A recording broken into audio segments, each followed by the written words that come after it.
me again, your ate nyo Jaja, no edit, no filter, just me. So, this vlog is about mga pangarap. So, eto, based on my experiences, and sinishare ko lang po sa inyo. So, this vlog, ayan, nabasa nyo naman sa title. So, about sa mga pangarap na mga pinagdadaanan natin, okay?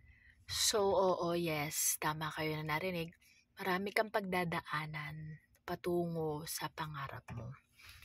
Ibig kong sabihin doon, like me, so it takes time. Huwag mong madaliin ang mga bagay. Kasi from the very start, mag-i-start ka sa maliit. So marami ka pang pagdadaanan na unos, na challenges, mga trials, papunta sa pangarap mo. So patibayan, patatagan. Yun yung labanan. Once na sumuko ka, hindi ka makakarating doon. So, I want to remind you na marami ka pang pagdadaanan. Hindi mo kailangan madaliin ang lahat. Okay, comment down below kung napagdadaanan mo ngayon ang mga sinasabi ko mga challenges. So, kapag may pangarap tayo, talagang maraming challenges, marami kang pagdadaanan na pagsubok at kailangan mong harapin at kailangan mong tanggapin yon, kailangan mong lagpasan, huwag mo siyang takbuhan.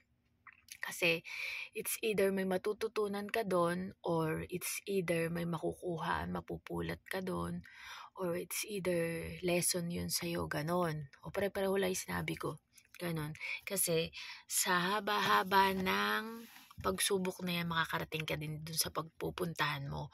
As long as mayroon kang faith kay God, you trust Him, you always pray for what you want, for what you're dreaming of. Pag-pray mo lang yung mga pangarap mo, okay? Walang imposible. Basta lagi matandaan, marami ka pang pagdadaanan patungo sa pangarap mo.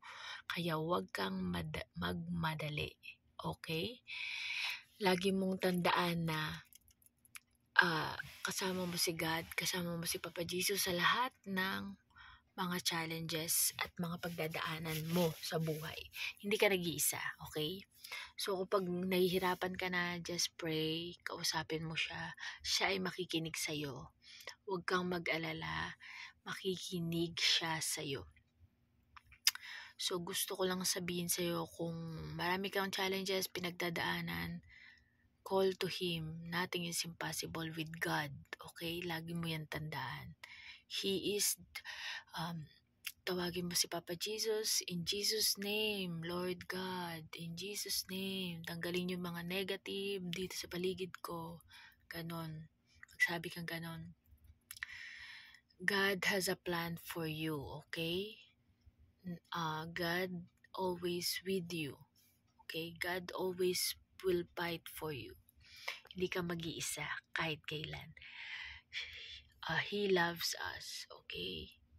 So, yun lang mapapayo ko sa'yo habang dumadaan ka patungo sa pangarap mo. So, if nakarelate ka dito at gusto mo pang makarinig ng about sa mga dreams, mga pangarap, based on my experiences, so ayan, click the button below, subscribe, like, and share. Thank you for watching. See you in my next vlog.